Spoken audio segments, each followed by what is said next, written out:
Welcome to the Disney Planning Insights podcast, brought to you by Princesses and the Mouse Disney Travel. Today's podcast is concerning where to stay in and around the Walt Disney World Resort.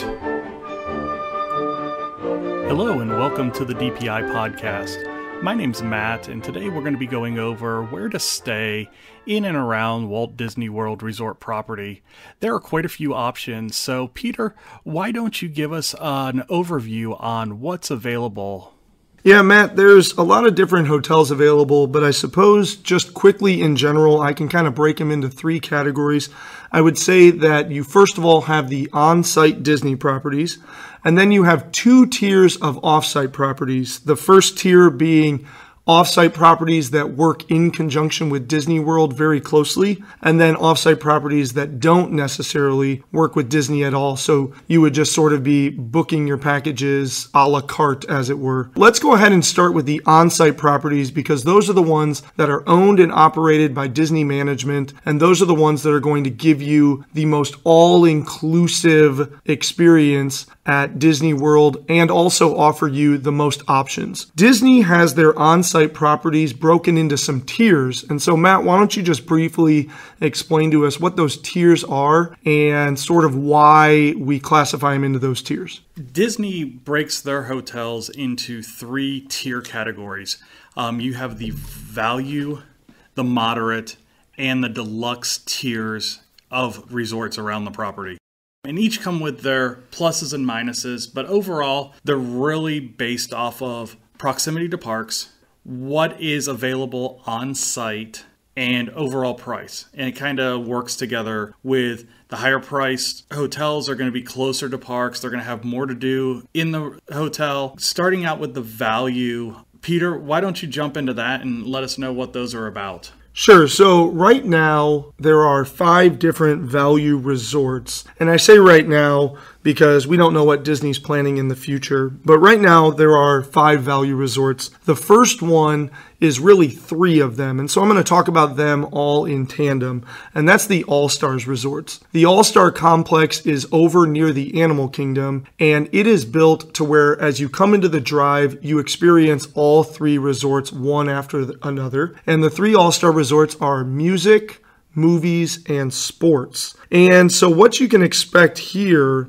is just over-the-top Disney theming. The rooms are relatively small. They're about 260 square feet. The room themselves consist of 2 double beds and then a bathroom area. And to kind of understand the bathroom area, you go into a behind the curtain area and you're going to have your closet to one side, your bathroom entrance to the other side, and the bathroom's just going to have a toilet and a shower in there. And then out by the closet area, you're going to have your sink vanity area. It's going to be a single sink. These are relatively smaller rooms, so you can picture them sort of like a Motel 6 or something along those lines in terms of their size. But they're still really nice, and they're really nice furnished with Disney decorations, depending on the resort that you're at, sports, movies, or music. So for example, I've stayed at 2 of these, and the movies is themed out to different Disney movies, and the music was themed out to different genres of music. So I stayed in the Broadway music area, and it was really neat because in between the Broadway buildings, there were marquee signs, and they were all Disney musicals and things along those lines. It was kind of neat. The other 2 resorts that I'll make mention of are Art of Animation and Pop Century. Now, these 2 value resorts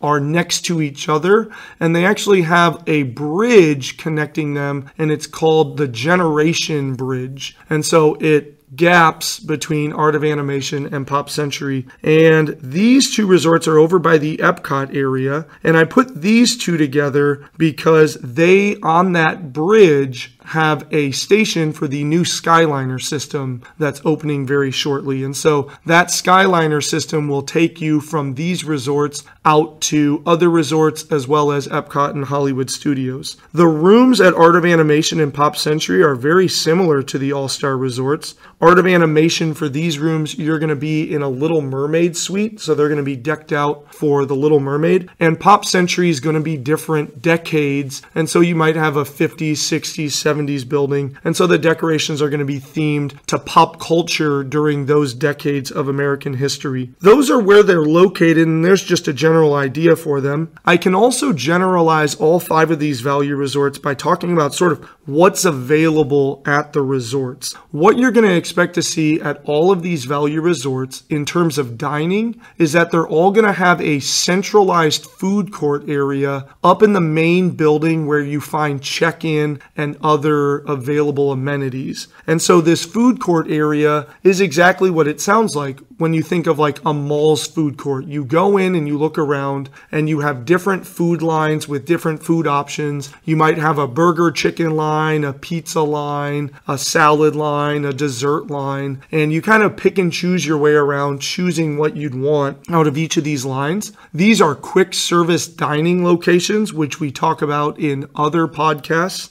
And then from there, in terms of amenities, there's going to be movies and other things like that happening out at the pool. And the pool at these resorts is just what I consider sort of a standard pool. There's going to be Disney decorations and all those great things, but it's, at the end of the day, it's just a pool. And there are several smaller pools around the resorts, as well as one big main pool up by that front hub that I just kind of talked about, where that dining and check-in are located. As far as transportation goes from all 5 of these resorts, again, up at that front area, you're going to have queue lines for all of the different parks and water park buses that all leave out of that front area. So you're going to have to travel from your room up to that front check-in dining area to then get into a queue line to travel to any of the parks, with the exception of Art of Animation and Pop Century, where you can also head out the other side of the resort to that Gap Bridge and get a Skyliner that can take you out to Epcot and Hollywood Studios.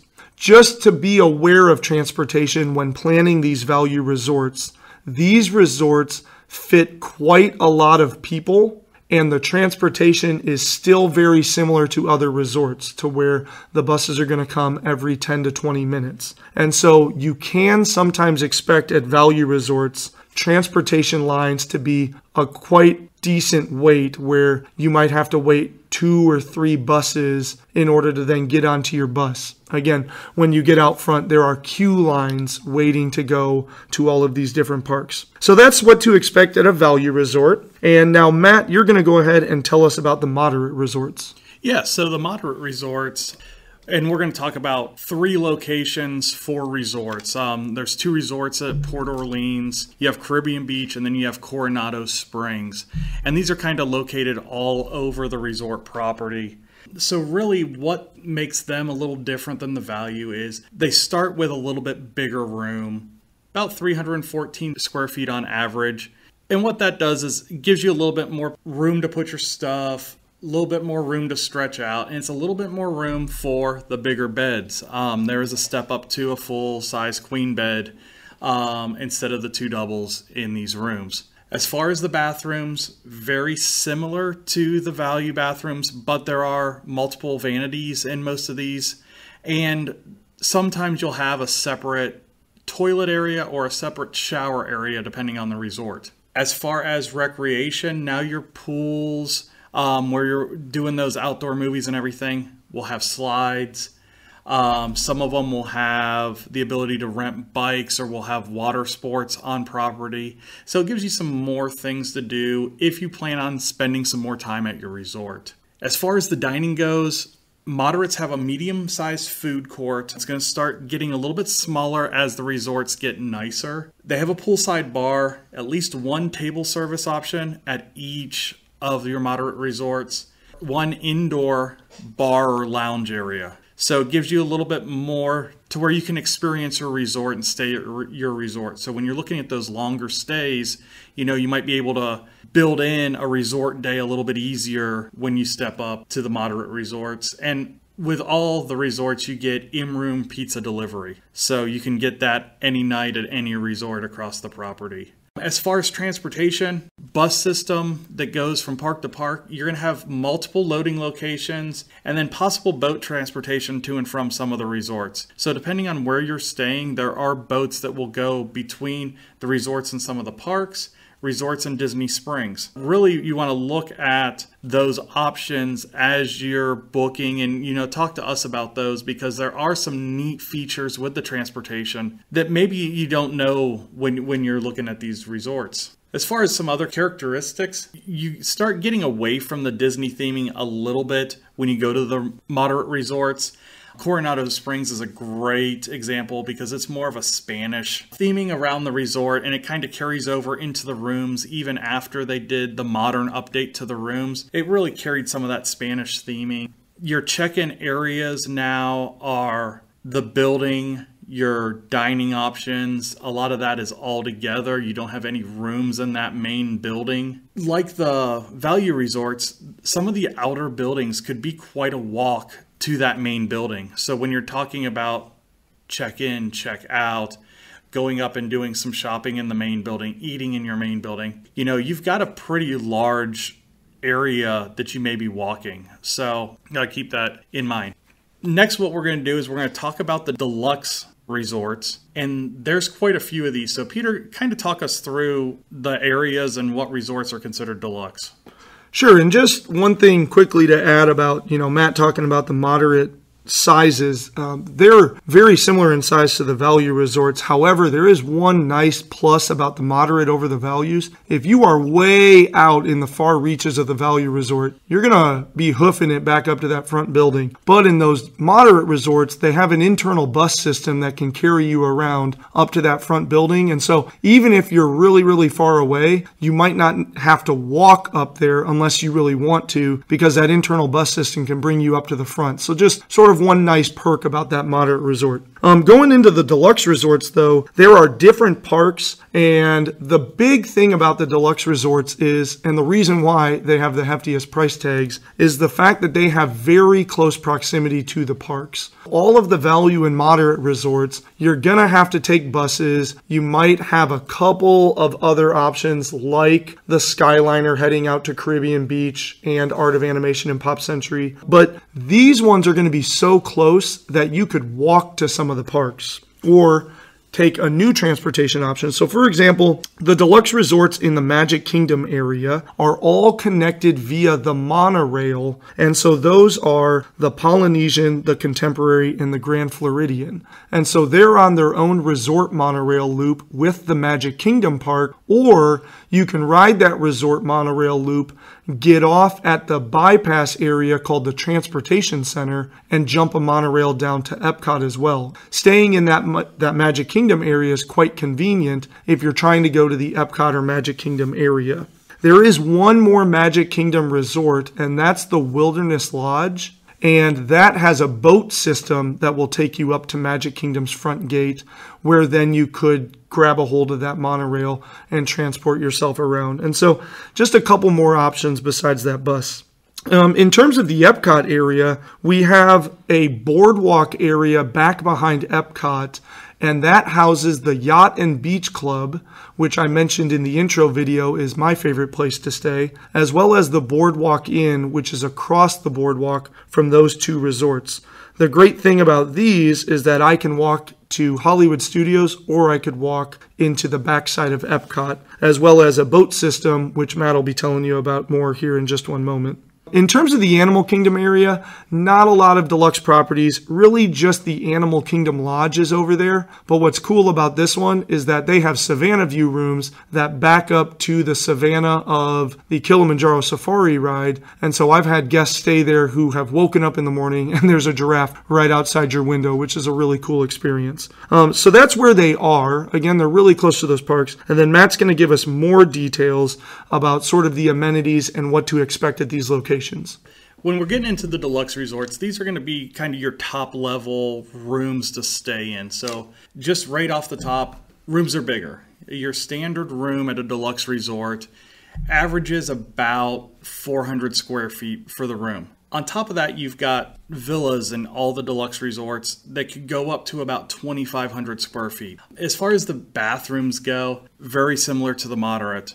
Dual sink vanity, could have a standalone shower, or standalone toilet with a door. Really varies from resort to resort. Recreation, you're looking at health clubs in all of the resorts. You have arcades in some of the resorts. Upgraded pools, very, very nice water slides, very themed pools now. So these are built to where you can spend some more time in them, not necessarily all your time in the park.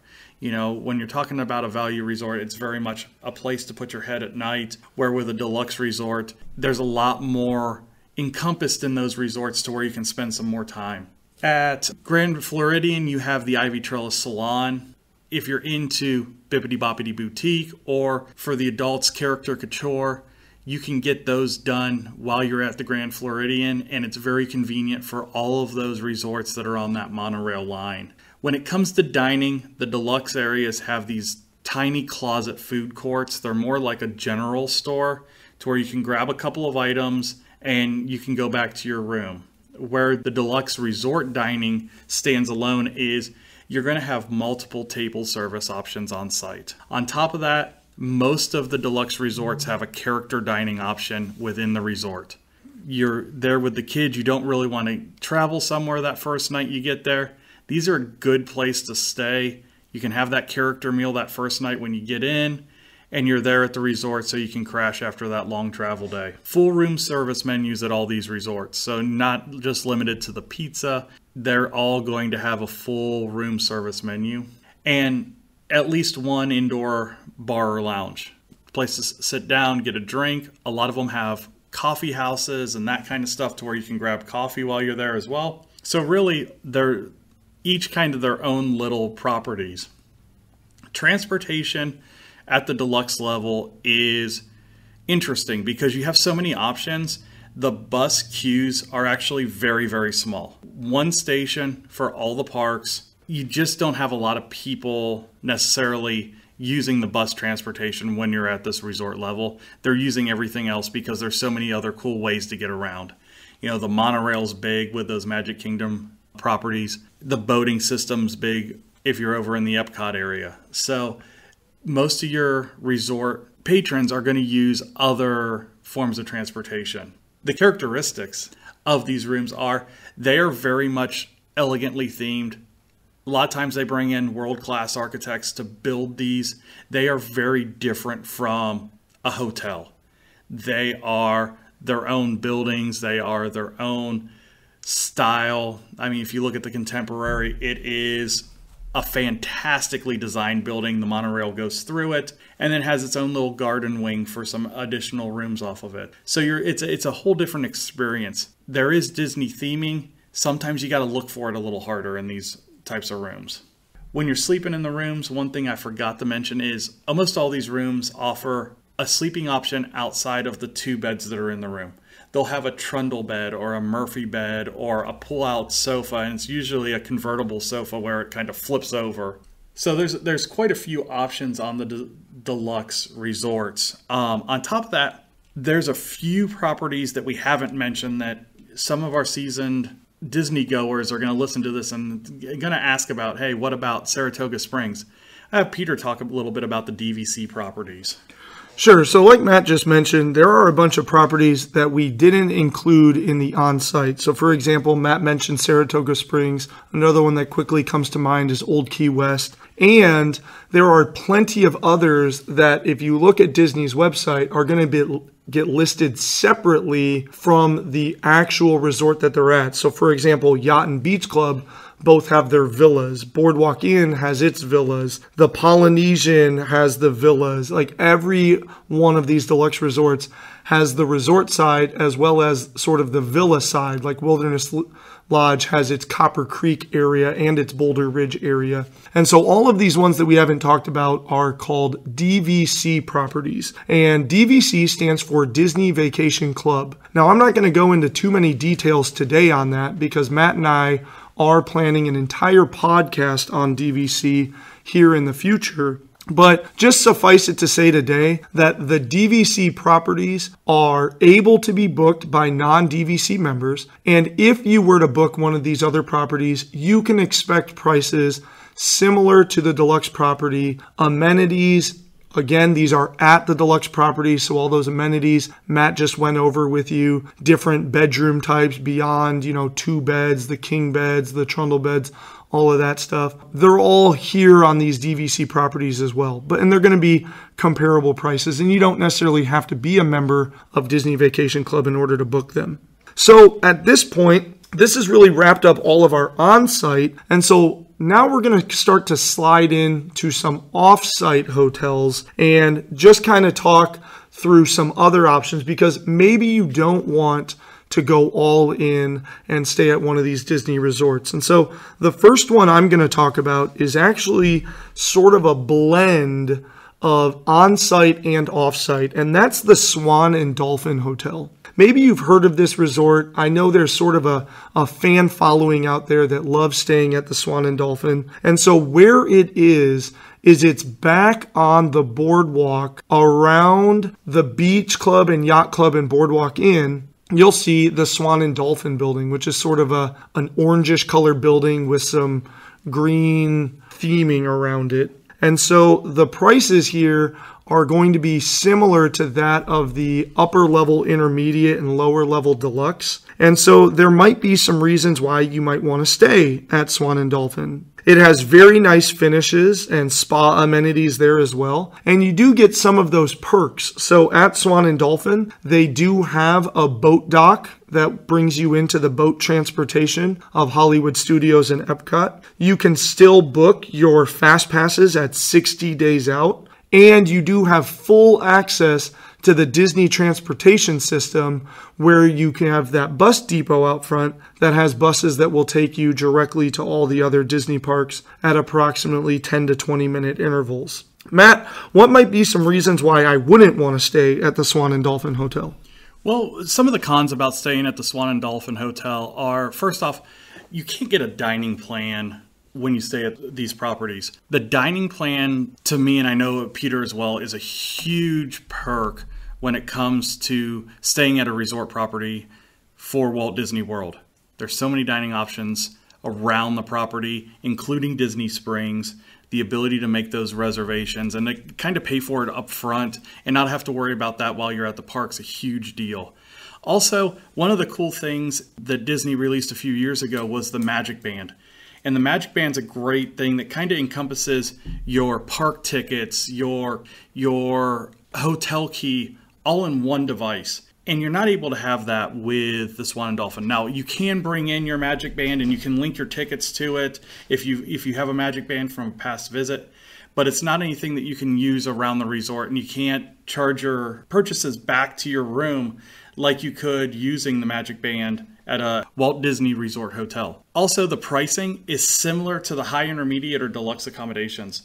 So I know Peter went over that, but it's another thing to talk about because you're staying off-site in terms for Disney. Well, that takes care of the Swan and Dolphin. And so now let's kind of break into the truly off-site hotels, because like I said, the Swan and Dolphin Hotel is sort of like an on-site, off-site hotel, because you get a little bit of that close proximity, but you lose some of those features that Matt just went over. And so when we talk about off-site hotels, the first thing that we would want to bring up is the Good Neighbor hotels. There are several Good Neighbor hotels, and what a Good Neighbor hotel is it's a hotel that's in close proximity to the Disney properties that Disney has worked out some deals with to act as perks for those hotel properties. So I'm not going to list them all off, but I will tell you that there are 3 Hilton locations, 3 Wyndham locations, a Best Western, a Waldorf, and a Four Seasons that are all in this list of Good Neighbor hotels. In terms of pricing, you can expect anywhere from value pricing all the way up to expensive deluxe pricing. The value pricing would come in at the Best Western, and the deluxe pricing would come in at the Waldorf and the Four Seasons. Being at a Good Neighbor hotel has some perks, but it also has some drawbacks. Matt, why don't you go ahead and talk about some of the perks for us? Sure, Peter. So the big thing for most of these hotels is you can use your rewards points for that hotel chain to book your stays at these resorts. So, if you are a Best Western Rewards member, you can use your Best Western points to book your stay down here. The other thing is these are kind of disjointed from Disney. So they're not all about Disney. So Disney can be overwhelming to some people, and this is a good place to come back and kind of get away and be away from everything that's Disney. A lot of these hotels have very, very nice amenities, especially when you're talking about places like the Waldorf Astoria and the Four Seasons. They are beautiful hotels, beautiful properties, have a lot to do on site. So they're great places to spend a few days of your vacation just exploring those properties. And then, the last thing is, because of their affiliation with Disney, you can still book your fast passes at that 60-day window, which is a huge thing. One thing that I did this morning was book fast passes 60 days out. 7 o'clock this morning, I still was not able to get a couple of things that I really wanted to get on my trip. It really helps to have that 60-day window, because when you have to cut it to a 30-day window, or when you're at the park, there's a lot of things that you just aren't going to be able to do, or you're going to spend a lot of time doing instead of doing other things. So, Peter, talk about a few of the things that would turn some people away from staying at some of these resorts. So the biggest thing for me right off the bat, Matt kind of alluded to it earlier, but I really like to be able to book a dining plan. And so that's not going to be available at any of these offsites, just like it's not available at the Swan and Dolphin. Now, they do have a dining gift card, but essentially all that does for me is just sort of prepay a little bit of dining for me, and I get a small discount on it. And so the dining plan not being available is a big reason why I don't like staying off-site. The other thing about these Good Neighbor hotels is that they're not hooked into the Disney transportation system. They're not on a monorail. They're not on the Skyliner. They're not on a boat system. And the bus system is going to be run independently. It's not going to be run by Disney Park Services. And so I don't have the 10 to 20 minute, every 10 to 20 minutes that I have at all the on-site properties. Many of these hotels will have continuous shuttles that might run on the hour, or might have a designated drop-off and a designated pickup time. When it comes to Magic Kingdom, one of the really big off-site hotel drawbacks to me is the fact that their buses drop off at the Ticket and Transportation Center, whereas the Disney buses pull right up to the security line entrance of the Magic Kingdom park. And so if I'm staying off-site and I'm going to Magic Kingdom for the day, even if I'm at a Good Neighbor hotel, even if the shuttles are a little bit more frequent than others, I still get dropped off at the Ticket Transportation Center, have to go through the security, have to wait on the ferry or the express monorail, and work my way over to the Magic Kingdom park. And so that adds a solid 30 minutes to my Magic Kingdom day that I need to now account for as I'm planning. Along with what Matt said with the Swan and Dolphin, Magic Bands, you can buy Magic Bands, but they're pretty much just going to act as your park ticket and your Fast Pass then, because they're going to have nothing to do with my resort. And outside of being at the parks, essentially the Magic Band just becomes a wristband in those cases. Now, again, there are some good things about staying off-site, especially if you want your trip to be not just about Disney. Maybe you want to go check out SeaWorld or maybe Universal. But if I'm trying to go to Disney, the off-site isn't necessarily something that I want to spend a lot of time considering unless I have a really good reason to do so. Outside of those off-site hotels, there are then just truly off-site hotels. So Matt, go ahead and just tell us maybe about truly off-site hotels and whatever you want to say about that. So my first trip, I actually stayed completely off-site. And there are a lot of DCI properties and just regular hotel chains that are around the Celebration and Kissimmee areas that you can get a room, you can drive to and from. It's a pain. To me, it was one of the biggest drawbacks of our first trip is we always had to put in more transportation time because you're fighting traffic. You're getting into parking. You have to take the shuttle from your parking up to the front. At Magic Kingdom, it doesn't stop there. You go through security. You get on a monorail. You go around the monorail loop to Magic Kingdom. You go through security. You're finally at the park. You're adding a good full hour to the beginning of your day just staying off-site. These resorts have nothing to do with Disney. They have nothing to do with the resort. You're not going to get many perks other than some of them may offer a shuttle to and from the Ticket and Transportation Center or to and from the water parks or something like that. Not a lot of bonuses with staying in these resorts. But the one thing is sometimes you can get a super low cost and you can stay really, really cheap. And that may be something that you're looking for on a trip. Yeah, and with those off-site ones, just to kind of add on to there, I've stayed off-site as well. I've actually done it twice. I stayed at a Westgate resort, and then I actually rented a condo when I went down with my in-laws a few years back. And sort of what Matt's saying, it just kind of adds a little bit of frustration to your day where it sort of robs away some of that Disney magic in my experience. These are all of the places that you can stay here at Walt Disney World and in the Walt Disney World area. And anything else to add here today, Matt? All resorts have access to the Disney Magical Express to and from the airport, which is a big deal. Free transportation. Also, access to the extra magic hours. So each park will offer 2 to 3 hours, 1-2 days a week, to where resort guests, Swan and Dolphin guests, Good Neighbor Property guests can go into the parks early or stay later than the general crowd. And it makes up a little bit of time if you're really looking at that. Now, one thing that you want to look at is everybody looks at when the extra magic hours are. Parks tend to be more crowded on those days that they have extra magic hours. I'm a firm believer of stay away from those parks on those days. As am I, Matt. I actually, when I plan my vacations, I look at extra magic hours and say, so pick one of the other 3. Except sometimes we'll hit the late night extra magic hours because a lot of families don't have as robust of kids as mine or are maybe going a little bit too hard in the park during the day. And so my kids can sometimes handle those Epcot from 9 to 11 o'clock times where we can jump on some rides with super small wait times. And then the last thing is with the dining, all your on-site resorts, Swan and Dolphin and your Good Neighbor resorts will allow you to book your dining reservations in a 10-day block from the first day of your reservation.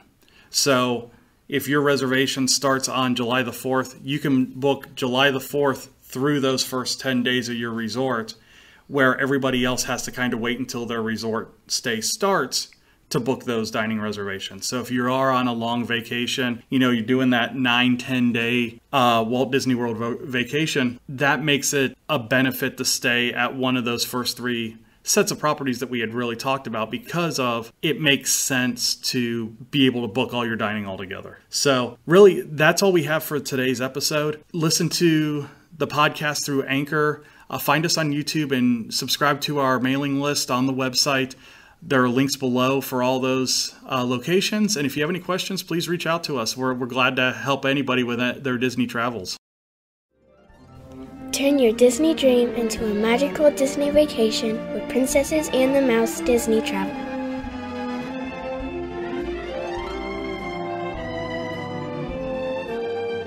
Contact us at any of these options or learn more by clicking the website link below.